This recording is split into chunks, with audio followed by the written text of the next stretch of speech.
Hi అండి. Happy Navratri. So, మేము ఈ నవరాత్రుల్లో మా ఇంటి దగ్గరే ఉన్న దుర్గామాత మండపంకైతే వచ్చేసాము. ఎవ్రీ ఇయర్ మా ఇంటి దగ్గరనే ఉంటాను నేను, మా అమ్మ వాళ్ళ ఇంటి దగ్గర. బట్ ఇప్పుడు హైదరాబాద్‌లో ఉంటున్నాను కాబట్టి మా హస్బెండ్‌తోనే. సో, మా ఇంటి దగ్గర హైదరాబాద్‌లో ఈ మండపం అయితే వేశారు. చాలామంది ఈ షార్ట్స్‌లో అండ్ రీల్స్‌లో పెట్టే ఉంటారు. చాలామంది పెట్టారు. మీరు ఒకవేళ చూసినట్టయితే నాకైతే కమెంట్ చేయండి. మేము గూడా ఈ మండపంకైతే వెళ్ళాము. చాలా చేశారు. అండ్ ఆహ్, డబ్బులది 50 రూపీస్ నోట్స్‌తోని అండ్ 10 రూపీస్ నోట్స్‌తోని లాకెట్ లాగా చాలా బాగా అల్లి మాల అండ్ పిన్స్‌తోని స్టాపుల్ చేసుకుంటా మంచి చేసి అండ్ దండనైతే వేశారు. నాకది చాలా అనిపిచ్చింది. మా అమ్మ వాళ్ళ ఇంటి దగ్గరైతే ఇంత మంచిగా ఎప్పుడు చేయలేదు మండపం గానీ. జస్ట్ దుర్గామాత పెట్టేసి ముందు కొంచెం డెకరేషన్ అయితే చేస్తారు బయటనే. కానీ ఇక్కడ లోపల కూడా చూశాను. చాలా బావుంది. అండ్ అష్టలక్ష్ములని పెట్టారు.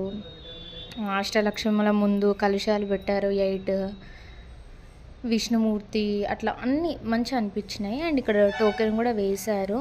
ఇప్పుడు నార్మల్‌గానే వినాయకుడికి అండ్ దుర్గామాత మండపం దగ్గర ఏదో ఒకటి బైక్ గానీ, శారీ గానీ, వినాయకుడికైతే లడ్డు అట్లా లక్కీ డ్రా పెడుతున్నారు కదా! అలాగే ఇక్కడ కూడా లక్కీ డ్రా పెట్టారు బైక్.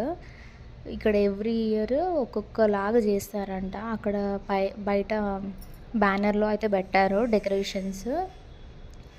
2025 అయితే తిరుపతి సెటప్ అట్లా చేశారు. మధ్యలో కూడా ఇప్పుడు మన స్వర్ణగిరికెళ్తే విష్ణుమూర్తి పడుకున్నట్టు ఎట్లా ఉంటాడో ఇక్కడ జస్ట్ నీళ్ళు విష్ణుమూర్తినేం పెట్టలేరు కానీ అట్లా కొంచెం లోతుగా దిగినట్టు పెట్టారు. అక్కడ యాగం కానీ, కుంకుమార్చనలు అట్లా చేస్తున్నారు ఇక్కడ. అండ్ కన్యాస్వాములు కూడా బాగానే ఉన్నారు.